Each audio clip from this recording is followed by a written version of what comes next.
আসসালামু আলাইকুম। দেখুন, আলুকে দুই পাশ থেকে ছোট করে আমি মাঝখান থেকে একটু কেটে নিয়েছি।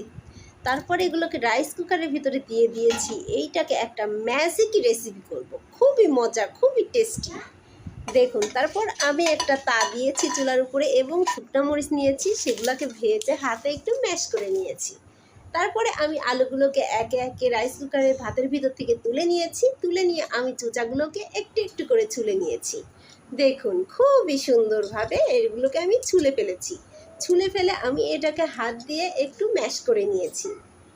এভাবে করে ম্যাশ করে নিয়েছি। দেখুন, তারপর আমি আবার চুলায় আমি প্যান দিয়ে দিয়েছি, সেখানে একটু সরিষার তেল দিয়ে দিয়েছি, পেঁয়াজগুলোকে সেখানে দিয়ে দিয়েছি। তারপর আমি পেঁয়াজগুলোকে একটু নেড়েচেড়ে হালকা করে ভেজে নিয়েছি। সেখানে দিয়ে দিয়েছি একটু কাঁচামরিচ, একটু রসুন ছাঁচা এবং এটাকে ভালো করে নেড়েচেড়ে আবার সেই চিলি ফ্লেক্সগুলো দিয়ে দিয়েছি, অর্থাৎ শুকনো মরিচ হাতে ম্যাশ করে নিয়েছিলাম। তারপর লবণ দিয়েছি পরিমাণ মতো। তারপরেই আলুটাকে এখানে দিয়ে দিয়েছি। দারুণভাবে গরমের সময় অনেকে আছে আলু ভর্তা করলে নষ্ট হয়ে যায়, কিন্তু এই আলু ভর্তা কিন্তু নষ্ট হওয়ার কোনো চান্স নাই। মজা কিন্তু একদম পরিপূর্ণভাবে পাওয়া যায়। এভাবে করে সবাই করতে পারেন। ওকে।